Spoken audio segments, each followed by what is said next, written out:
Good morning, good afternoon, and good evening to everyone who joins us from around the world. We're so glad you're here. This is Andrew and Renee. Welcome to the Stack series. Today, we are exploring the architecture of permanence, conservation, balance, and sustainability across the sciences. It's a huge thrill to be here today. We really have an absolutely massive, breathtaking journey ahead of us. We really do. Because we are going to unpack a concept that is so deeply ingrained in our psychology and so fundamentally wired into how you and I and everyone listening perceives reality that we almost never stop to question it. Right, we just take it completely for granted. Exactly. We are talking about the human obsession with the idea of balance and the conservation of things. I am so excited for this discussion. Our mission today is to essentially understand how a single ancient philosophical idea, this simple notion that nothing comes from nothing, somehow managed to evolve over thousands of years, Yeah. and how it evolved into the absolute foundational laws of physics, chemistry, ecology, medicine, and economics. Why does the human mind crave equilibrium so badly? And as we go through the sources we have today, we're going to uncover some truly shocking historical realities. We're going to look at what a catastrophic timber shortage in a 1713 German silver mining town has to do with the modern environmentalism you see on the news today. That connection blew my mind when I was prepping for this. Right. And we are going to reveal why the high school chemistry textbooks sitting in classrooms right now are presenting a completely fabricated version of history regarding the famous scientist Antoine Lavoisier. A total lie. A total lie. And perhaps most mind-bending of all, we will look at how Albert Einstein's theory of general relativity severely complicates an ancient philosophical debate about whether a human soul can physically move a human body. I literally cannot wait to get to the physics of the soul. We are going to keep this conversational deeply curious, and as always, we are ready to break down these incredibly complex ideas into relatable moments for you. Absolutely. So let's start with our first major area, foundations, what we think we know. And to do that, I see in the research that we need to travel all the way back to ancient Greece. Yes. Specifically to the early 5th century BCE. We need to look at a philosopher named Parmenides of Elea. Okay. If you want to find the true metaphysical roots of our obsession with permanence, this is the ground floor. Parmenides proposed a central thesis that fundamentally redirected the entire course of Western thought. The concept is often cited in Latin as ex nihilo nihil fit. Which translates simply to nothing comes from nothing. Exactly. Nothing comes from nothing. But help me understand the gravity of that, because on the surface, it just sounds like a guy looking at a tree growing from a seed and stating the obvious. Was he just making a physical observation about farming or nature? No, and that's the key distinction. He was doing something much more profound. For Parmenides, this wasn't an observation of the physical world. This was a strict, inescapable logical necessity. Okay. He argued that the very idea of coming into being, like the idea of something popping into existence out of literally nowhere, is a logical fallacy. A logical fallacy. How so? He challenged his students, and by extension, he challenges you, listening right now, to think about the very concept of nothing. Yeah. Try it. Try to picture absolute nothingness in your mind. Okay, I'm trying. I just picture a black void, like outer space without the stars. Just Yes. pure darkness. And that is exactly the trap. Oh. The moment you conceptualize nothing as a black void, Mhm. it becomes something in your mind. A black void is still a spatial dimension. It has width, depth, color. It's a concept. I see. Because the human mind is biologically and conceptually incapable of processing true nothingness. Parmenides argued that non-being simply cannot exist. And if non-being cannot exist, then whatever exists right now has always existed in some form Wow. and can never truly be destroyed. It can only change its shape. That is incredibly counterintuitive, but I see the logic. It reminds me of a cosmic accounting ledger. A ledger, exactly. Yeah, imagine the universe as a massive, infinite spreadsheet tracking all of reality. Parmenides is essentially saying you cannot simply write in a new deposit, say a brand new star or a new block of matter, without a corresponding withdrawal somewhere else on the ledger. Right. The bottom line must always balance. If you have a something, it had to be transferred from another account. That is a brilliant way to conceptualize it. The books must balance. And this strict logical accounting was quickly picked up by another Greek philosopher, Empedocles. Okay. He took Parmenides' highly abstract brain-bending logic and applied it to the physical dirt and air around us. He established what we now recognize as the four classical elements: fire, air, water, and earth. I remember reading about Empedocles. He proposed that these four elements are driven by two opposing cosmic forces, which he poetically named love and strife. He did. He viewed love as the universal force of attraction, pulling different elements together to create complex things like trees, animals, and mountains. And strife. Strife was the force of repulsion, tearing those complex things apart back into their base elements. But the vital takeaway for you, the listener, is what this meant for the concept of destruction. Right. Emphatically established that identity and substance are preserved through transformation. When you throw a log on a fire and it burns to ash, the wood doesn't vanish into the Parmenidean nothingness. The elements simply separate due to the force of strife. Exactly. The cosmic ledger still checks out perfectly. So this foundational idea of a perfectly balanced universe doesn't just stay in the realm of rocks and fire. If the whole universe operates on this ledger, people must have started applying it to themselves. How did this philosophy shape early medicine? That takes us directly to Hippocrates, often called the father of medicine, and later the highly influential Roman physician Galen. They took this grand cosmic balance of the four elements and shrank it down to fit inside the human body. They created what is historically known as humoral theory, or humorism. For nearly 2,000 years, spanning across empires and continents, this was the definitive, unquestioned way to understand human health. So what exactly were they balancing? Like, if I went to a doctor in ancient Rome, what were they looking for? They believed the body was governed by four distinct fluids, or humors, which corresponded directly to those four elements, as well as the seasons of the year and physical temperatures. Four fluids. First, you have blood. This was associated with the sanguine temperament, meaning a joyful or optimistic personality. It was linked to the season of spring, and its physical qualities were hot and wet. Hot and wet, okay. Then you have phlegm, associated with the phlegmatic or calm, sluggish personality, linked to winter and characterized as cold and wet. Hot and wet, cold and wet. It sounds like a weather report inside the body. It essentially was. The third humor is yellow bile, which is choleric. If you had a lot of this, you were prone to anger or irritability. It's linked to the intense heat of summer, so its qualities are hot and dry. And the fourth? Finally, there is black bile, which brings on a melancholic, introspective, or depressive temperament. It corresponds to autumn, and its qualities are cold and dry. I am fascinated by the logic of this. In this medical framework, health wasn't about fighting off a microscopic invader like a virus or a bacteria. Health was a mathematical state of equilibrium. The sources mention a specific word for this, eucrasia. Yes, eucrasia translates roughly to good mixture. The belief was that every single person had a unique baseline proportion of these four humors. If your fluids were perfectly balanced according to your natural constitution, you experienced perfect health. But if they weren't? Disease, on the other hand, was called dyscrasia, a bad mixture, a physiological imbalance. Perhaps you had an overflowing excess of hot, wet blood, or a dangerous, drying deficit of black bile. So let's put the listener in the shoes of a patient back then. Imagine you wake up in the Middle Ages with a terrible, sweating, raging fever. Today, we'd immediately assume you have an infection and give you antibiotics. Right. But a humoral physician wouldn't care about a foreign pathogen. They would look at you and conclude that your body is exhibiting an excess of heat and moisture. Your blood humor has overflowed its proper boundaries on the ledger. And because their underlying assumption of balance was so strong, their treatments were highly logical, mathematical attempts to restore that equilibrium. If a patient has too much hot, wet blood, the most rational solution is to open a vein and drain the excess out. Wow. This is the entire foundation for the practice of bloodletting. They also heavily relied on cupping. Cupping, like athletes use today. Exactly the same principle. They would heat a small glass cup to burn up the oxygen, then place it on the patient's skin. As it cooled, it created a vacuum, literally drawing the imbalanced fluid to the surface in a large blister. They were trying to pull the excess heat and moisture out of your core to balance the books. And it wasn't just bleeding, right? They used food as medicine in a very literal, elemental way. Absolutely. Diet was paramount.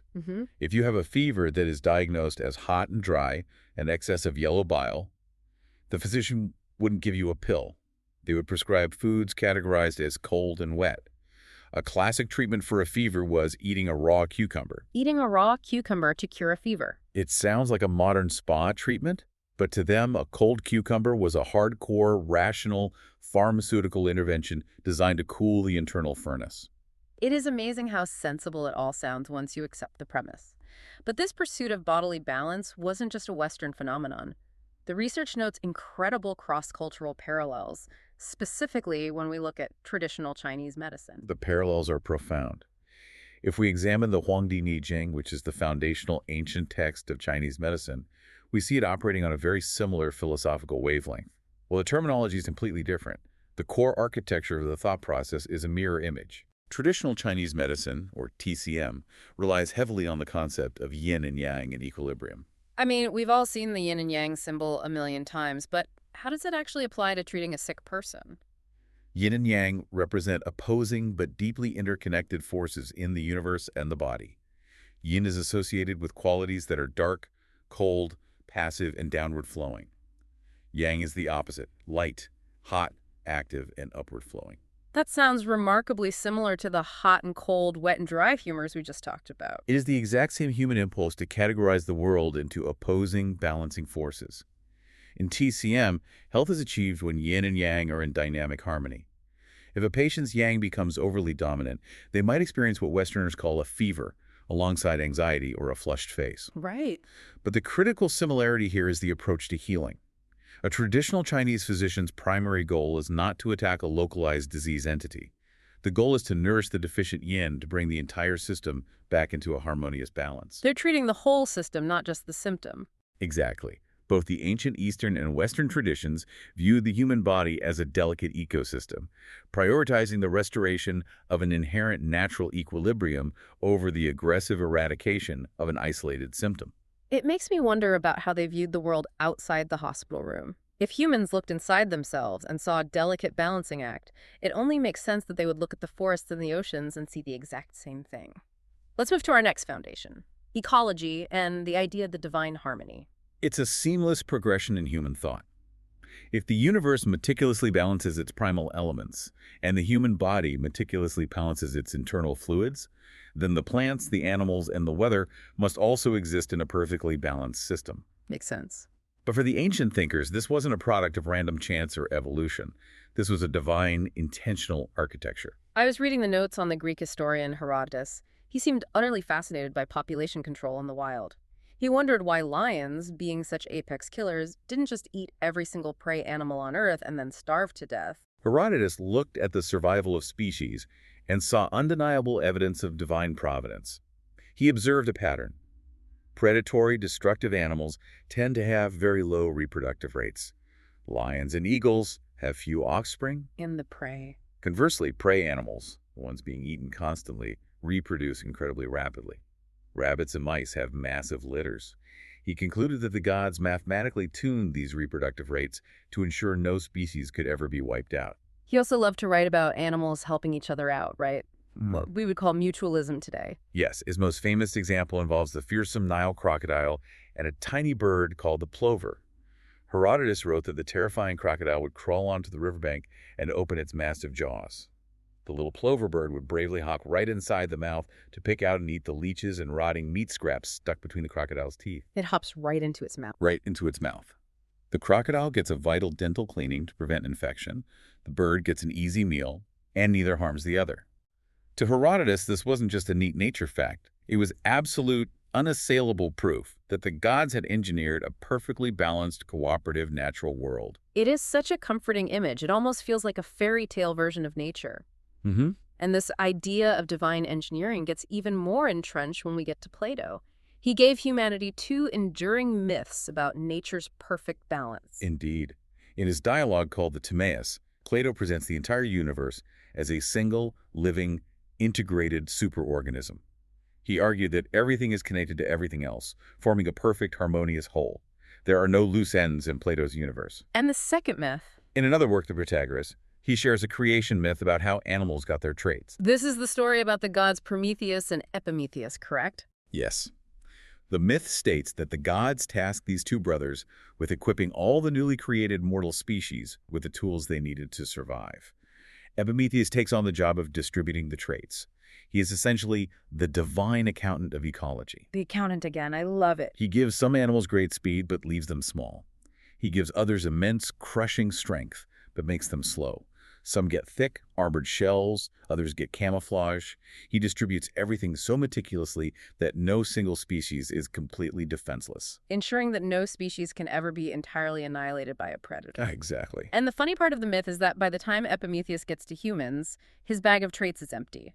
We get no fur, no claws, no armor. So his brother Prometheus has to steal fire from the gods just so we can survive. But the underlying ecological message is profound. Nature is a zero-sum game, perfectly balanced by divine distribution. Fast forward many centuries to the dawn of the 18th century, and we see this poetic, mythological concept formalized into early scientific literature. Carl Linnaeus, the legendary Swedish botanist who invented the system of naming species that we still use today, wrote an essay called The Economy of Nature. Okay. He meticulously observed how species interact, predation, competition, parasitism, and he concluded that these seemingly brutal interactions were actually the very mechanisms designed by the Creator to stabilize the world. So even the violence had a purpose. Predation wasn't evil. It was the divine brake pedal, ensuring no species could increase enough to crowd out the others. The word economy there is telling. It implies management and budgeting. And right around that same time, in 1714, there was an English clergyman named William Durham who wrote about this too. Durham asserted that the entire animal world is kept in what he called a just proportion. He echoed Herodotus, essentially saying that lifespans, reproductive rates, and food sources are mathematically tuned by God, so the world is always well-stocked, but never overstored. It was a vision of a perfectly managed cosmic farm. But the research shows that a tiny crack in this perfect foundation was beginning to show. A thinker named Richard Bradley started looking very closely at what we now call food chains. Bradley was incredibly perceptive. He realized the specific dependencies in nature. He noted that certain insects exclusively eat certain plants, and specific birds exclusively eat those insects.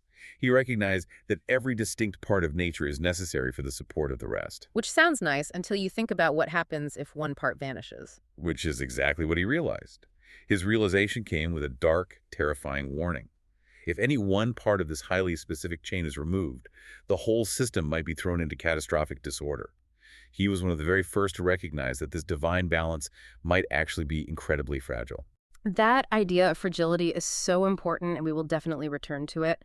But right now, I want to pivot to a topic that completely shattered my understanding of science history when I was reading the sources. Let's talk about the illusion of experimental proof in chemistry. Oh, this is a great one. This is perhaps the most perfect example of how our deep psychological need for balance can literally rewrite the history of science. Okay, let's set the stage for the listener. Think back to your high school chemistry class. You almost certainly learned about the law of conservation of mass, the golden rule that in a closed system, matter is neither created nor destroyed, the atoms just rearrange themselves. Yep. And your textbook undoubtedly told you that in the late 18th century, a brilliant French chemist named Antoine Lavoisier and perhaps the Russian scientist Mikhail Lomonosov definitively proved this law using the scientific method. They conducted rigorous sealed flask experiments, weighed the chemicals before the reaction, weighed the resulting smoke and ash afterward, and boom, the scales matched. The law was discovered. It is a wonderfully neat, triumphant story of the scientific method in action. You make an objective observation, you do the grueling experiment, you prove the universal law. The problem is, as the renowned philosopher of science Emil Meyerson revealed, that textbook story is a complete historical fabrication. A total myth. Lavoisier didn't discover the law of conservation of mass, and he certainly didn't prove it through inductive experimentation. Wait, so if he didn't do the experiment to prove it, what actually happened in his laboratory? What Meyerson painstakingly uncovered by reading Lavoisier's original, untranslated journals and texts is that Lavoisier simply stated the law and used it as an a priori assumption. An a priori assumption, meaning what exactly? It's a belief you consider to be absolute truth before you even begin your experiment. Lavoisier was deeply philosophically influenced by that ancient Parmenidean logic we discussed earlier, ex nihilo nihil fit. Nothing comes from nothing. Lavoisier looked at his chemical scale, looked at his beakers, and simply applied that ancient Greek philosophy to his tools. Let me make sure I'm grasping this. You are telling me he assumed mass must be conserved simply because his human mind demanded that the cosmic ledger balances. Precisely. Imagine Lavoisier running an experiment. He takes a piece of metal, weighs it, and burns it in a flask. Now, according to the knowledge of his day, Burning something should make it lighter because the fire element is leaving it. Right, the ash looks lighter than the wood. But when Lavoisier weighed the resulting ash, it actually weighed more than the original metal. If he was a purely objective observer, shouldn't he have thrown his hands up and said, wow, mass isn't conserved. Matter was just created out of nothing during this fire? He absolutely should have, if he were just following the raw data. But because he already believed in conservation with a near-religious fervor, he rejected the surface-level data. He realized, wait, if the ledger must balance, this extra weight had to come from somewhere. It couldn't have just appeared. So he went looking for it. And that assumption forced him to look for the missing mass. That is how he realized the burning metal was absorbing an invisible gas from the air, a gas he eventually named oxygen. That flips the entire standard narrative on its head. He didn't use an experiment to discover conservation. He used the assumption of conservation as a tool to discover oxygen. It is a profound realization about how science actually works. Science often relies on grand, philosophical, unprovable assumptions to even function. The scientific community wanted to believe that nature was balanced so badly that they just accepted Lavoisier's unproven premise. Unbelievable. In fact, if we look at the historical timeline, it wasn't until a Swiss chemist named Hans Landolt came along around the year 1900, over a full century after Lavoisier's death, that someone actually performed rigorous, highly skeptical, highly specialized testing to see if mass conservation was truly absolute down to the microgram. It just goes to show how powerful a good story is and how deeply we need to believe that the universe is a tidy, mathematically balanced place. And this intense desire for a tidy, balanced system isn't just about abstract atoms or theological ecology. It extends directly to how we manage our societies, our money, and our survival. Which brings us to the final piece of our foundation segment, the birth of sustainability. Let's leave the pristine chemistry labs of Paris and travel to the years 1713 to the rugged German state of Saxony. The research introduces a man named Hans Carl von Carlowitz. He wasn't a philosopher pondering nothingness, and he wasn't a theoretical physicist. He was a pragmatic mining administrator, and he was staring down the barrel of a massive existential economic crisis. To understand the stakes, you have to picture Saxony at the time. Its entire economy, its wealth, its power, was heavily dependent on silver mining and smelting. Okay. The process of extracting pure silver from raw ore requires intense, sustained heat. You need massive furnaces burning day and night. And to feed those furnaces, they needed timber, unimaginable landscape-clearing quantities of wood. I can imagine the landscape just being completely stripped bare. It was. By the early 18th century, the mining industry had effectively clear-cut the surrounding forests for miles in every direction. The loggers had to go further and further out to find wood, making it incredibly expensive to transport. They were literally running out of fuel, and the entire silver economy was on the brink of total collapse. It was an energy crisis, plain and simple, just like running out of oil today. And von Carlowitz, as the administrator, was tasked with fixing it. So he writes a comprehensive book called Silvicultura Economica. Buried in this text, he coins a term that has become one of the most dominant words in our modern political and environmental vocabulary. Nachhaltigkeit. In English, sustainability. Sustainability was coined in 1713. Yes. Von Carlowitz looked at the ruined, stump-filled forests and realized that the ruthless exploitation of resources for short-term financial gain was a literal path to societal ruin. He articulated a core economic principle that was absolutely revolutionary for its time. You must harvest only as much wood as the forest can naturally regenerate in that same time period. It's the ledger again. Parmenides strikes again. You cannot withdraw more timber than the forest is depositing. Exactly. But what von Carlowitz did was take this abstract concept of natural balance and turn it into applied, enforceable economic policy. He argued for intergenerational preservation. He essentially told the miners and the nobility, we do not have the right to consume the capital of nature. We may only live off its interest. Living off the interest, not the capital. That is such a powerful financial framing for environmentalism. It shifted forestry entirely. It moved it from a model of blind extraction to a model of careful cultivation. He advocated for planting new trees, actively protecting young saplings from livestock, and calculating mathematically sustainable yields based on growth rates. So this is where it all started. The 1713 document planted the literal and figurative seed for the entire modern sustainable development movement. Every time you buy a product with a sustainably sourced sticker on it, you are echoing von Carlowitz's desperate attempt to save the Saxon silver mines. It is incredible how a localized, very muddy crisis over silver smelting gave birth to a concept that now dominates global policy. Truly. So let's take a breath and recap our foundations. We have seen how the logical impossibility of nothingness birthed the idea of physical conservation. We've seen how the human body was viewed as a delicate balance of four fluids. We've seen how wild nature was viewed as a divinely tuned superorganism.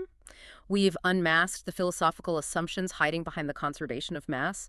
And we've witnessed the birth of applied sustainability out of economic desperation. A very busy few thousand years. But here's where our exploration pivots, because as science marched out of the 18th century and into the rigorous, data-driven 19th and 20th centuries, these beautiful, tidy concepts of balance started to face severe, undeniable challenges. Let's move into our second segment, active debate, or where science disagrees. And there is truly no better place to start this debate than by looking at the spectacular academic death of the balance of nature concept in the field of ecology. This represents a massive intellectual whiplash. We just spent all that time talking about Herodotus, Plato, and Linnaeus viewing nature as a perfectly harmonious, divinely balanced machine. What changed the minds of the scientists? The turning point really begins with Alfred Russel Wallace. He was the brilliant contemporary of Charles Darwin, the man who independently co-discovered the theory of natural selection alongside Darwin. Wallace looked at this ancient, comforting idea of a balance of nature and became the first prominent mainstream scientist to seriously and publicly challenge it. What was his main issue with it? He argued that balance was an undefined, untestable entity. It was a nice poetic metaphor for a painting, but it wasn't rigorous, measurable science. He makes a good point. How do you measure a metaphor in a laboratory or a field study? You can't. And as ecology formalized into a strict mathematical academic discipline in the 20th century, this debate caught fire. It became a war of ideas. On one side, you had figures like Frederick Clemens, who was a dominant, highly influential plant ecologist. And what was his stance? Clemens tried valiantly to keep the old Platonic dream alive. He championed the idea of plant communities as literal superorganisms. What does that mean in practice? How is a forest a superorganism? Clemens believed that a forest grows and develops through highly predictable, predetermined stages, just like a human grows from a baby to an adult, until the forest reaches a perfectly stable, unchanging climax state of equilibrium. He believed nature inherently trended toward perfect stability. But I'm guessing the animal ecologists didn't agree with the plant ecologists. Not at all. Enter Charles Elton, one of the foundational founders of animal ecology. He steps into the academic ring and just completely dismantles Clemens' idea. Elton famously and bluntly declared that the balance of nature does not exist and perhaps never has existed. Wow. He didn't mince words. What was his evidence? He pointed to the actual data of wild animal populations. When you track lemmings or foxes or locusts over decades, you do not see a gentle, stable flat line. You see constant, violent, chaotic fluctuation. Boom and bust cycles. Exactly. Populations boom massively, they overeat their resources, they bust, they starve, they migrate out of desperation, or they go entirely extinct locally. There is no static harmony. It is a constant, brutal churn. That makes me wonder, if the data clearly showed wild fluctuations, why did the idea of balance persist for so long among smart people? By the 1960s and 70s, modern ecologists started analyzing the language itself, and they came to view the balance of nature as a panchrystem. A panchrystem. I love learning words like this. Can you define that for the listener? A panchrystem is an incredibly dangerous thing in science. It is a word or a concept that means so many different things to so many different people that it ultimately becomes scientifically useless. Like a catch-all term. Exactly. Think about it. If balance can mean a deer population staying exactly the same size for 10 years, right, or it can mean a population fluctuating wildly but somehow not going extinct, or it can mean a predator eating a prey, or it can mean a bird cleaning a crocodile's teeth. If the word can adapt to describe literally any situation, then the word explains nothing at all.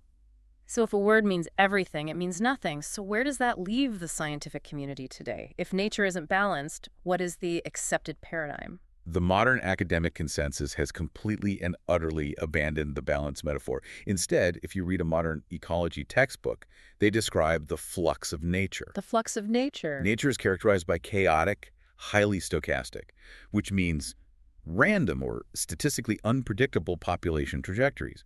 Ecosystems are continuously buffeted by massive natural and anthropogenic disturbances, wildfires, hundred-year floods, novel diseases, ice ages, climate shifts. So there is no Garden of Eden baseline that the forest is trying to get back to after a fire. Exactly. There is no perfect baseline. When a forest burns down, it doesn't want to return to its previous state. It just reacts to whatever seeds and weather arrive next. It is a constant, messy, dynamic struggle for survival without a script. It's a bit unsettling to realize that the harmonious, peaceful nature we like to picture when we go for a hike is actually a chaotic battlefield of constant, unpredictable flux. Very true. But the fierce debates over conservation and balance aren't limited to the forests and the animals. I want to shift our focus to how this concept caused a massive, centuries-long headache in the realm of physics and the philosophy of mind. I am talking about the ultimate heavyweight showdown, mind versus matter and the conservation loophole. Oh, this is a debate that has raged in the halls of universities for over 300 years, and it cuts straight to the core of what it means to be a conscious human being. It revolves around a concept known as Cartesian dualism. Okay. This is the idea, famously proposed by the philosopher René Descartes, that the human mind, or the soul, is an immaterial, non-physical substance. It has no mass, it takes up no space, yet somehow it intimately interacts with the physical, fleshy, material body. Okay, let's break this down into a real-world scenario. Let's say I believe I have an immaterial soul. I'm sitting here, and my non-physical soul makes the conscious decision to raise my physical arm to take a drink of water. Yep. For my arm to move, my non-physical soul has to somehow push on my physical brain cells, which fire electrical signals to my muscles. But here is the massive physics problem that I see. If a completely non-physical entity pushes on a physical object and imparts kinetic energy to it, hasn't it just created energy out of literal nothingness? Hasn't my soul just blatantly violated the sacred law of conservation of energy? You have just perfectly articulated the exact attack that the brilliant philosopher and mathematician Gottfried Wilhelm Leibniz launched against Descartes in the 17th century. Wow, Leibniz was on this? Leibniz was a co-inventor of calculus and a rigorous, uncompromising rationalist. He looked at the physics of the universe and argued that it contains a strictly conserved, unchanging quantity of living force, or vis viva, which is what we would roughly translate to kinetic energy today. So Leibniz is looking at the cosmic ledger again. Exactly. Leibniz argued that if an immaterial soul could just arbitrarily inject new physical force into the universe every time a human decides to move their arm, it would cause a complete derangement of the laws of physics. The ledger would be ruined billions of times a day. For Leibniz, the absolute truth of conservation laws meant that Cartesian dualism had to be fundamentally false. The mind must be physical, or it couldn't move the body. It seems like a fatal knockout blow to the idea of an immaterial soul. But knowing history, I'm guessing the debate didn't end in the 17th century. How did the heavyweight physicists of the 18th century handle this? Men like Isaac Newton or Leonhard Euler? What's truly fascinating and often left out of physics history is that Newton and Euler, two of the absolute greatest mathematical physicists to ever live, were both devout believers in dualism. They believed they had immaterial souls. They read Leibniz's devastating mathematical argument, and they essentially shrugged. They shrugged. How do you shrug off a violation of physics? They implicitly accepted a radical compromise, that conservation laws might not be absolute everywhere in the universe. They entertained the idea that the laws of physics might just fail gently in the localized specific presence of a conscious human mind. Fail gently. That is an incredible phrase. It's like saying, sure, the universe balances its checkbook perfectly 99.999% of the time in the stars and the oceans, but right inside your specific skull, the soul is allowed to fudge the accounting numbers just a tiny bit to let you raise your arm. That is precisely what they believed. And this historical compromise leads us directly to the modern physics counterargument against Leibniz, which relies on understanding the profound difference between global conservation and local conservation. Okay, let's unpack that. In high school chemistry, we are taught global conservation. The total energy of the entire infinite universe never ever changes. But modern field physics teaches that conservation is primarily a local phenomenon. I need an analogy for this. How does local conservation work? Think of energy like water flowing through a massive, complex network of city pipes. Local conservation means that water doesn't just magically teleport from a pipe in downtown to a pipe in the suburbs. If the water level drops in one specific pipe, you must be able to physically track its continuous flow through the boundary of that pipe and into the next one. Energy moves continuously through physical space. It doesn't jump. Okay, I follow the plumbing analogy, so how does this save the concept of the soul? Because if the immaterial mind does, in fact, interact with the physical brain, it acts as a highly localized source or sink of energy. It's like having a tiny, invisible magic tap connected to one specific micropipe in your brain. A magic tap. If a tiny amount of energy is created there by your conscious will, it's a gentle, highly localized failure of conservation. But it doesn't mean the water in the rest of the entire city's plumbing system suddenly vanishes or explodes. A microscopic violation of conservation in your synapses doesn't cause a universe-destroying catastrophe. The rest of the universe keeps ticking along just fine. So if I'm tracking this, what does this mean for Leibniz's argument that physics disproves the soul? It means that the Leibnizian argument actually commits a logical fallacy. It begs the question, if you use the strict, absolute, universal law of conservation of energy to definitively prove that the immaterial soul cannot exist, you are already presupposing that the universe is a 100% closed physical system with no outside influences. You're assuming your conclusion before you even start the debate. Exactly. You are assuming your conclusion before you even start. You're essentially saying dualism is false because physics says there is no magic tap. But the dualist is sitting across from you arguing, but my mind is the magic tap. You cannot use the rule to disprove the exception if the entire debate is about whether the exception exists in the first place. That is a phenomenal, dizzying intellectual loophole. It is a stark reminder that these grand scientific laws are ultimately frameworks that human brains impose on reality, and they might have massive blind spots we can't fully grasp. It really puts our understanding into perspective. Now, for our final point in this section on active debate, I want to step away from the abstract physics of the mind and look at the gritty, real-world human cost of trying to enforce conservation on a society. Let's examine the early U.S. conservation movement. Yes, let's shift our timeline to the United States between the 1890s and the 1920s. This era was spearheaded by massive, larger-than-life historical figures, most notably President Theodore Roosevelt. And it is vital for us to look at this period completely impartially because modern history textbooks often paint it as an unalloyed, triumphant, romantic success story while completely ignoring the complex, painful reality on the ground. Right, there are clearly two sides to this historical coin. On the positive side, the movement achieved monumental things that we still enjoy today. It successfully prevented the widespread, catastrophic clear-cutting of American forests by massive, unchecked timber monopolies. It created the national park system, established vital wildlife refuges, and protected breathtaking scenic beauty from being industrialized or destroyed. It preserved the physical American landscape for future generations. That is the celebrated, enduring legacy. But if we pull back and connect this to the bigger picture of the rural people actually living on those lands, a much darker reality emerges. The sudden establishment of these vast protected areas and stringent federal conservation laws placed severe, sometimes devastating economic and legal burdens on poor, rural Americans who had lived off that very land for generations. Let's try to put the listener in that situation to make it real. Imagine you are a rural pioneer or a subsistence farmer. Your family has always survived by intimately interacting with the surrounding forest. You hunt there, you gather wood there. Suddenly, politicians in Washington draw a line on a map. Practices that were absolutely essential for your family's winter survival are overnight criminalized. Right. If you go into the woods and cut down a few logs to repair your collapsing cabin, you are no longer a resourceful homesteader. You are now prosecuted for timber theft. Or consider the traditional use of fire. For centuries, rural and indigenous populations used highly controlled, low-intensity burns to clear out dead underbrush, improve the soil for small-scale agriculture, or create open meadow spaces that attract game animals. Under the new, strict conservation laws, this traditional, ecologically sound land management technique was suddenly branded as a criminal act. They were prosecuted for arson. And reading the sources, the most visceral, heartbreaking examples involve hunting. If a poor rural farmer shot a single deer on newly protected federal land just to feed his starving family during a harsh winter, he was branded a poacher, hunted down by game wardens, and subject to harsh fines or imprisonment. This abrupt transition created profound, bitter, and violent tension across the American West.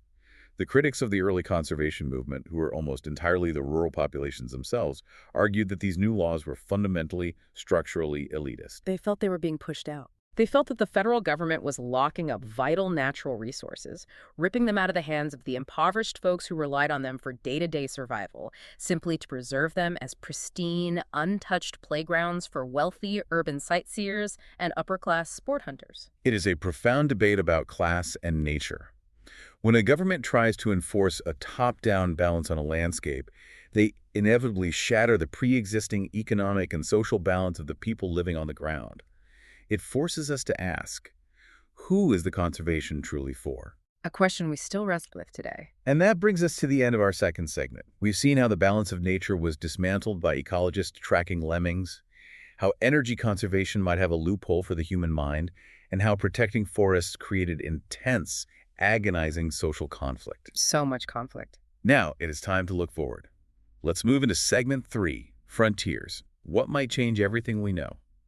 And we are going to start with some of the most advanced, mathematically beautiful physics ever conceived by a human mind. We are going to dive into the absolute genius of a mathematician named Emmy Noether and her revolutionary theorem published in 1918. If you have ever wondered why conservation laws exist in the universe, why energy or momentum is saved at all, Noether's theorem provides the ultimate answer. It is widely considered one of the most profound, elegant mathematical insights of the 20th century. Okay, I have the research notes here, but the math is incredibly dense. Noether discovered a direct, undeniable mathematical link between two major concepts, symmetries and conservation laws. She proved that one implies the other and vice versa. But when I think of symmetry, I just think of a butterfly's wings looking the same on both sides in a mirror. How do we explain symmetry in physics without getting bogged down in equations? Let's use a relatable analogy. Imagine you and I are sitting down to play a game of chess. If the rules of the game, how the knight moves, how the pawn captures, are exactly the same today as they will be tomorrow, the game possesses what physicists call time translation symmetry. So the rules don't age. The laws governing the game do not change as time ticks forward. Noether proved mathematically that if a universe possesses time translation symmetry, then that universe must strictly conserve energy. The conservation of energy is not a random rule. It is literally just the unavoidable mathematical consequence of the laws of physics not changing over time. That is mind-blowing. The fact that energy is conserved just means the rules aren't changing on us. What about space? Does the chessboard analogy work for that? It works perfectly. Let's say we pack up our chessboard and fly from New York to Tokyo. When we set the board up in Tokyo, the rules of chess haven't changed. The laws of physics don't care about your geographic location. That concept is called spatial translation symmetry. And what does that conserve? Noether proved that spatial symmetry dictates the conservation of momentum. Furthermore, if it doesn't matter which direction your chessboard is facing, if the rules are the same whether the board faces north, south, east, or west, that is rotational symmetry, which mathematically dictates the conservation of angular momentum. That is incredibly elegant. It feels like we finally peeked at the universe's source code. Conservation is just a direct result of the uniformity of nature, but there's always a but in physics. You can't talk about physics in the early 20th century without bringing in Albert Einstein. How does his theory of general relativity, which came out right around the same time, mess with Noether's beautiful flat chessboard? Einstein's general relativity, his masterpiece theory of gravity, throws a massive universe-sized wrench into Noether's elegant machinery.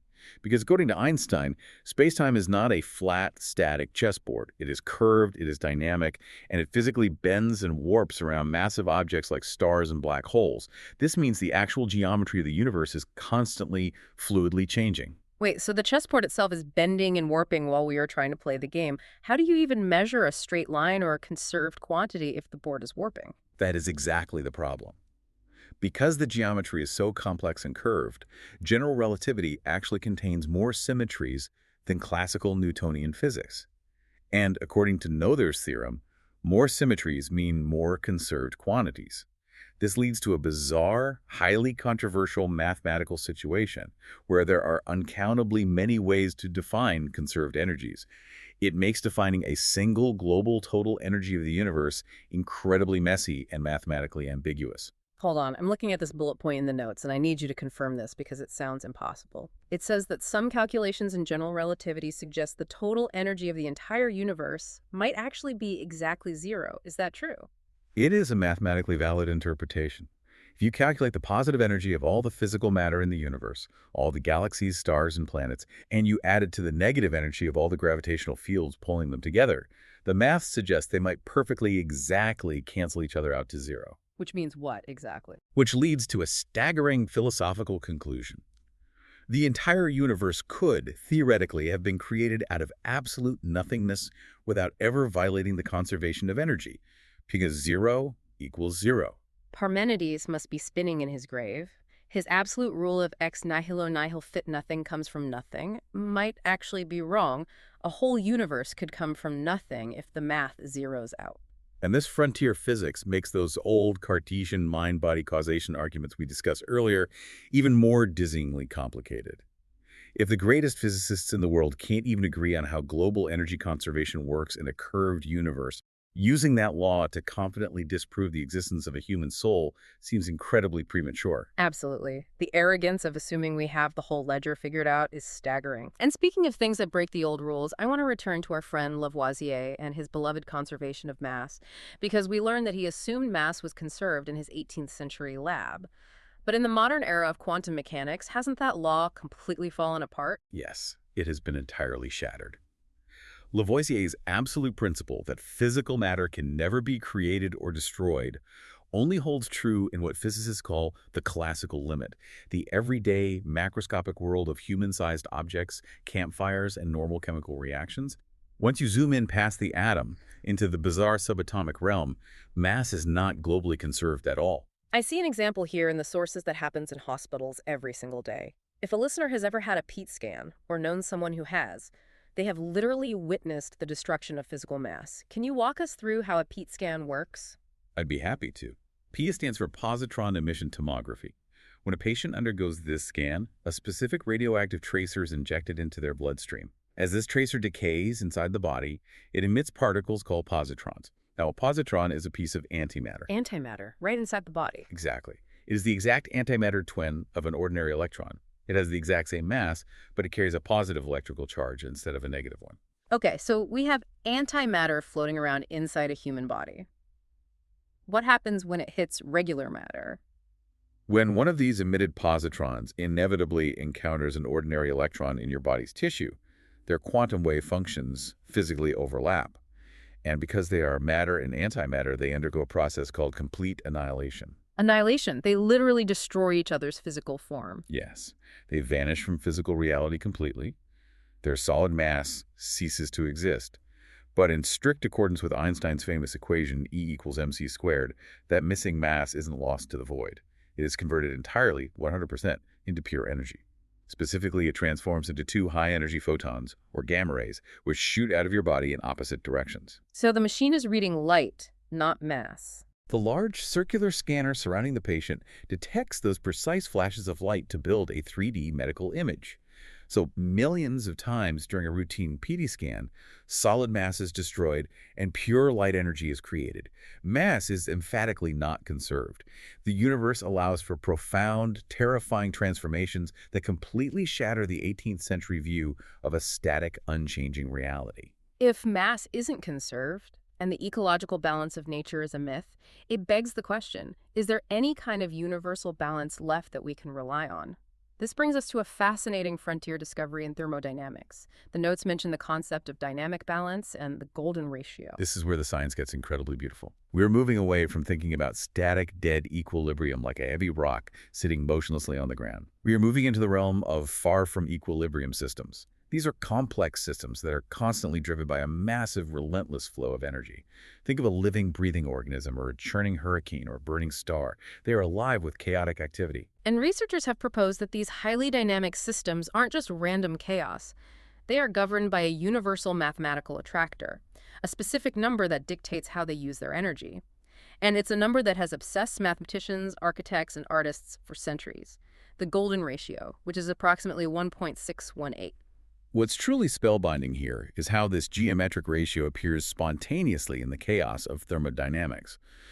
The proposed dynamic balance principle suggests that in a complex open system, The most optimal, stable state of operation physically partitions the system's energy throughput into two distinct streams. Like splitting a river into two smaller channels. Exactly. One stream of energy goes toward what physicists call useful work. This is the energy used to build physical structure, create internal order, and maintain life. The other stream is dissipative heat loss. This is the inevitable, unavoidable waste and disorder, or entropy, generated simply by doing that work. So it's basically saying you can never be 100% efficient. The universe charges a tax, and you have to pay that tax to entropy. You always have to pay the entropy tax. But the advanced mathematics suggest that these complex systems naturally, spontaneously settle into a state where the ratio of the energy used for ordering work versus the energy lost to entropic disorder perfectly approaches the golden ratio, the BOFI. This specific mathematical balance maximizes two crucial survival traits at once: the system's stability, its rugged ability to resist being destroyed by outside forces, and its adaptability, its flexibility to rapidly change when the environment changes. The examples of this occurring in nature are just staggering. I'm reading that you see this optimal energy partitioning driving the rhythmic breathing pulsations of giant stars in deep space. You see it governing the fluid dynamics of massive destructive water vortices. And incredibly, you see it inside the human skull. Yes. Neuroscientists study phenomena known as neural avalanches. These are literal cascades of electrical activity firing in complex chain reactions across the billions of neurons in your brain. Research shows that these avalanches operate at a near-critical state, perfectly, delicately poised on a razor's edge between orderly, rigid transmission and chaotic, random noise. And the mathematics of this brain activity aligns beautifully with the dynamic balance principle. Our very thoughts, our consciousness, might be structured by this underlying thermodynamic partitioning of energy. It's almost as if the golden ratio is the universe's default, preferred setting for anything that wants to be complex, dynamic, and alive. It's the perfect mathematical sweet spot between a frozen block of ice and a chaotic explosion. Beautifully said. And speaking of the body's incredible hidden mathematical abilities, let's look at our final frontier topic, homeostaticity and the 50% reserve. We talked extensively earlier about how the old, ancient humoral theory of static fluid balance was eventually replaced by modern medicine's concept of homeostasis. Homeostasis is the dynamic, constantly adjusting, feedback-driven stability of the body, famously described by pioneers like Claude Bernard and Walter Cannon. Well, this concept has now evolved into a massive, broader, interdisciplinary science called homeostatology. Homeostatology, that is a mouthful. It essentially means the study of self-stability, right? Yes, and researchers are now applying the core principles of biological homeostasis to completely different non-biological fields. They're applying it to quantum physics, to human psychology, and even to macrosociology. They are studying how complex systems of any kind use antagonistic push and pull information exchange to maintain a functional equilibrium when the world around them is changing. But the detail from this research that I found absolutely the most fascinating on a personal level is the concept of the physiological reserve. This is a crucial, paradigm-shifting insight into what truly defines human health. The 50% concept in homeostasis reveals an astonishing fact. During normal, everyday life, an organism like you or me is only utilizing about half of its actual physiological potential. Right now, as we speak, your heart, your lungs, your muscles, your liver, and your immune system are only operating at roughly 50% of their maximum capacity. So if I'm sitting on my couch watching TV, feeling perfectly healthy, my body is basically keeping half of its engines completely turned off. What is the other 50% doing? It is entirely dormant. It is a dedicated reserve function. It is deliberately kept offline, waiting in the dark. It exists for one singular purpose: to deal with sudden external challenges, massive stress, or extreme overloads. Imagine you are on that couch and suddenly a tiger jumps through your living room window. Yikes. You have to sprint for your life. Your body instantly dips into that dormant 50% reserve, flooding your system with adrenaline, doubling your heart rate, and expanding your lung capacity to maintain homeostasis under extreme lethal duress. That reframes how I think about my own body. Health isn't just about my daily baseline functioning normally. It's about having that massive hidden gas tank of reserve power ready to go at a moment's notice. Exactly. And this framework provides the true biological mechanism for aging. As we age, our daily baseline function might seem perfectly fine on the surface. And 80-year-olds can still walk around the house, talk to their grandkids, and digest their food. They seem balanced. But what aging actually does is invisibly, relentlessly deplete that 50% reserve. Your maximum possible heart rate drops. your immune system's peak response capacity weakens. So an elderly person might feel completely fine on a Tuesday, but if they catch a flu virus on Wednesday, they simply don't have the deep reserve capacity left to ramp up their immune system, fight off the pathogen, and maintain their internal balance. Precisely. The depletion of the hidden reserve defines the true, harsh, biological difference between vitality and a vulnerability. It is a stark reminder that biological balance is not a given state of being. It requires immense, hidden, expensive resources to maintain. Which is a sobering thought, but a vital one as we get older. And that wraps up our frontiers section. We've journeyed through the mathematical symmetries of the chessboard, the fiery annihilation of matter in a hospital scanner, the thermodynamic beauty of the golden ratio in our brains, and the hidden biological reserves keeping us alive. It's a lot to take in. It is. Now, we reach our final segment, implications, ethics, economics, society. What does all of this deeply abstract science mean for how we actually live, vote, and survive today? Let's start by looking at culture and addressing a major glaring paradox regarding what the sources call the fragile balance. The paradox is striking. As we discussed at length earlier, academic ecologists abandoned the concept of the balance of nature decades ago. The science is settled. They recognize that wild nature is chaotic, stochastic, and in constant brutal flux. Yet if you walk out onto the street and ask the general public, the vast majority of people still deeply, intuitively believe in the balance of nature. Why does this debunked scientific idea have such incredible, enduring, romantic power over our culture? It is a great question. Why do we cling to a myth when the scientists tell us it's wrong? If we trace the historical evolution of the concept, we can see exactly why it's so sticky. For centuries, as we saw with thinkers like Durham and Linnaeus, the balance of nature was a profoundly comforting religious construct. It meant that a benevolent, all-powerful God had carefully engineered the world to provide for us, to feed us, and to protect us from ultimate disaster. It was a psychological safety net for a terrified humanity.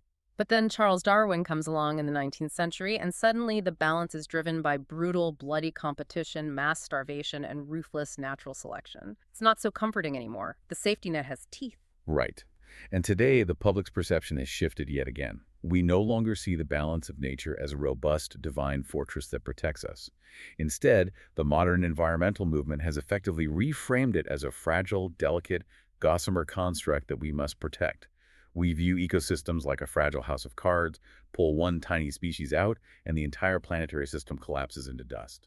Which, ironically, sounds exactly like Richard Bradley's terrifying warning from the 1700s about food chains breaking. It does echo Bradley perfectly. But this modern shift in perspective is crucial for our survival. The renowned environmentalist author Bill McKibben has articulated this cultural shift beautifully. He points out that we need to finally, completely abandon the search for the mythical balance of nature, because it simply doesn't exist out there in the woods waiting for us to find it. Instead, humanity must actively seek to live in balance with nature. That sounds like a subtle play on words, but it's actually a massive philosophical distinction. It changes everything. It moves the ultimate responsibility from the natural world directly onto human society. If we don't radically, intentionally rebalance our industrial processes, our consumption habits, and our societal structures with the hard physical limits of the Earth's systems, we are headed toward a catastrophic, self-inflicted future. We cannot rely on nature to magically self-correct our mistakes, because nature's version of a correction might involve an environment that is deeply, violently hostile to human survival. And this pressing question of hard physical limits brings us right into the realm of modern economics. Let's look at the clash between the limits to growth model and technological optimism, because this is arguably the most consequential, high-stakes debate of our time. This economic debate traces its dark roots back to the grim predictions of the English cleric and scholar Thomas Malthus in the late 18th century. Malthus argued that exponential human population growth would inevitably, mathematically crash into the hard, linear limits of agricultural food production. Malthus believed that absolute resource scarcity was an inescapable physical law that would trap humanity in a perpetual cycle of famine and poverty. And reading the notes, that Malthusian pessimism really flared up again in a big way in the 1970s. Yes, most notably with a famous, highly controversial report commissioned by a group called the Club of Rome, appropriately titled The Limits to Growth. Using early rudimentary computer models, they predicted that if global economic and population growth continued at their current accelerating rates, the world would face massive, unavoidable resource depletion, crippling pollution crises, and total societal collapse within a century. They argued the Parmenidean ledger again. You simply cannot have infinite economic growth on a finite rocky planet. The cosmic ledger will not allow it. But the economists hit back hard against these doomsday computer models, didn't they? They did, and they brought their own powerful math. Mainstream economics offers a profound counter-argument rooted in technological optimism and the self-correcting mechanics of free markets. We can look back to a landmark 1931 study by the brilliant mathematical economist Harold Hotelling. He proved mathematically that in a free functioning market, profit-maximizing firms will actually extract finite, exhaustible resources at what he called socially optimal rates. I need you to explain that because my instinct says the exact opposite. If a giant mining company just wants maximum profit, wouldn't they dig up all the copper and oil as fast as humanly possible before their competitors get it? It seems that way, but Hotelling showed the hidden mechanism of price. As a physical resource becomes scarce, it becomes harder to find and extract. Therefore, its market price naturally, inevitably rises. This rising price does three magical things for society. First, it forces everyday consumers to conserve the resource because it's too expensive to waste. Second, the high price incentivizes companies to spend money searching for new, harder-to-reach deposits. And third, and most importantly, the high price funds the massive research and development needed to invent technological substitutes. Ah, I see. So if copper wiring becomes astronomically expensive because we are running out of it, companies are financially motivated to invent fiber optic cables made of cheap glass to replace it. Exactly. And this theoretical mathematical optimism was backed up by stunning empirical data. In 1963, economists Harold Barnett and Chandler Morse published a sweeping comprehensive study of natural resource prices in the United States, covering an 80-year period from 1870 to the 1950s. Their data showed that, completely contrary to the Malthusian fears of running out of everything, the real inflation-adjusted prices of almost all natural resources actually fell over that 80-year period. Human technological innovation was vastly outpacing physical depletion. So the economists are essentially saying, don't worry about the physical limits of the Earth. Human ingenuity is the ultimate, infinite resource that overrides the ledger. That is the core of technological optimism. But we must bring in a deeper philosophical implication here, one that cuts through the math of both sides. And it dates all the way back to the ancient Greek philosopher Aristotle. Because Aristotle offered a critique of infinite economic growth that challenges both the pessimistic computer models and the optimistic economists. What did Aristotle have to say about modern economic growth? Aristotle warned that accumulating capital endlessly, pursuing economic growth simply for the sake of more growth, is a fundamental, profound moral error. He argued that it confuses the means of life with the ends of a good life. Wealth, timber, silver, and resources are supposed to be tools. They are the means to help us achieve human flourishing, wisdom, leisure, and community. But if an entire global society becomes obsessively focused on the endless, infinite pursuit of the tools themselves, we completely lose sight of what the tools are actually for. It's the classic difference between eating to live and living to eat. If economic growth becomes the only goal of a civilization, it essentially becomes a cancer. It grows just to grow. Yes. And as we face modern existential crises like global climate change and catastrophic biodiversity loss, Aristotle's ancient critique challenges us to ask a terrifying question. Even if human technology can allow us to extract resources and grow our economy endlessly without crashing, should we? What is the actual final goal of our civilization? Is it just to have more stuff, or is it to achieve a balanced, flourishing existence? That is a heavy, profound question that every voter and consumer has to wrestle with. And it leads perfectly into our final topic for today's exploration. Because if we are looking for a working model of how to manage natural resources with actual wisdom, we don't just have to hope for future technological miracles, we can look to the deep, proven past. I want to discuss traditional knowledge and future resilience. As we've seen today, the Western industrial model of sustainability was often born out of desperate, last-minute resource crises, like von Carlowitz trying to save the Saxon silver industry in 1713. But many ancient cultures around the globe developed deeply ingrained, highly participatory systems of resource management thousands of years earlier, without needing a crisis to force their hand. A prime, heavily documented example is found in India during the Vedic period, which stretches from roughly 4500 to 1800 BCE. 4500 BCE. That is incredibly ancient. We were talking thousands of years before the Greeks were arguing about nothingness. What were they doing in the forests of India back then? The religious, philosophical, and cultural texts of the era, particularly a set of texts known as the Aranyakas, or forest works, are deeply fascinating to modern ecologists.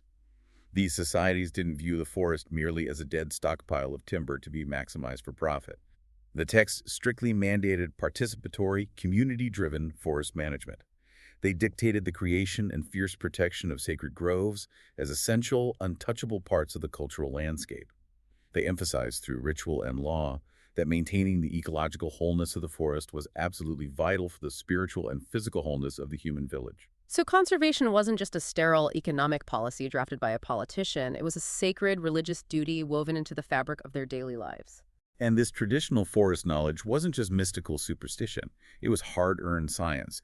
It was based on thousands of years of deep, sustained historical observation of ecosystem dynamics.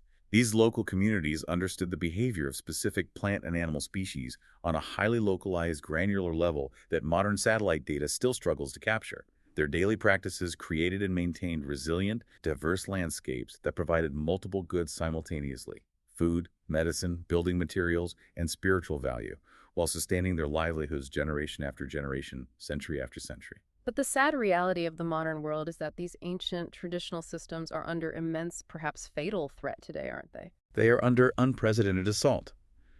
Since the 19th century colonial era, the ecological and cultural landscapes of forest-fringed societies in India, the Amazon, and around the world have been dramatically, violently transformed. Today, they face a barrage of relentless modern challenges: rapidly growing local populations, top-down federal government policies that often completely ignore or criminalize local wisdom, and the relentless, crushing pressure of global market forces demanding cheap commodities. This toxic combination has led to the rapid depletion of natural wealth and the forced abandonment of these ancient, sustainable systems. Not to mention the looming massive threat of global climate change, which throws centuries of localized knowledge into absolute chaos as rainfall and weather patterns shift unpredictably. If the rains don't come when the ancestors said they would, the traditional knowledge breaks down. Exactly. And because of these forces, these indigenous and forest communities are often trapped in abject, grinding poverty, lacking basic economic opportunities. It's a critical global challenge. Modern ecological research strongly indicates that if we truly want to protect these remaining primary forests and crucial biodiversity hotspots, top-down, heavy-handed mandates issued from distant capital cities rarely, if ever, work. They often just create resentment and illegal poaching. We need to actively incentivize local grassroots participation. We have to align the stark economic reality of the people living in the forest with the preservation of the forest itself. Yes. The data is clear.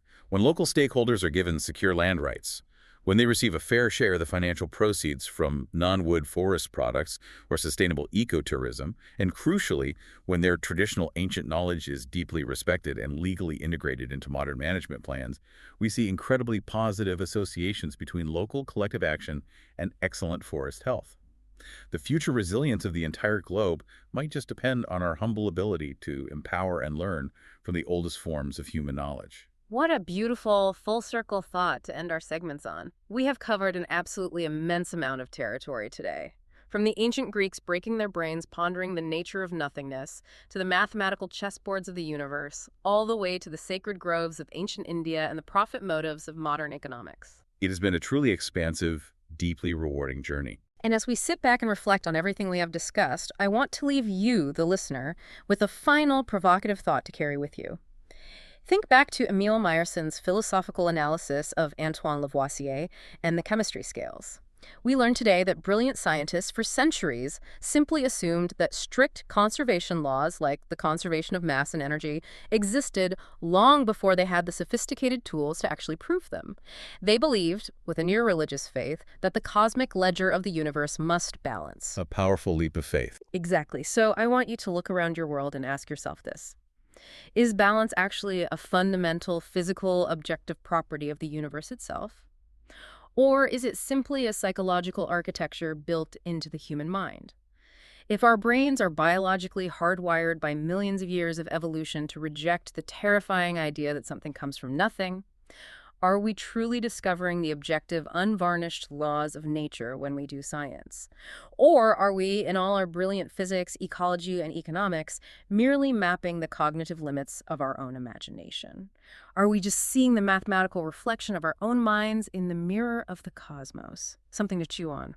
What a question. Before we wrap up, thank you to all our partners, sponsors, and scholars who made this podcast and the research possible. We're truly grateful for your support. And to our listeners, thank you for being part of this journey with us. We hope you enjoyed today's discussion. If you did, be sure to subscribe and support us on Patreon. And of course, you can write to us in comments if a specific topic needed to be covered, which help us all to grow. Thank you, everyone. Until next time, stay curious, keep learning, and let the search for wisdom guide you forward. Have a great day.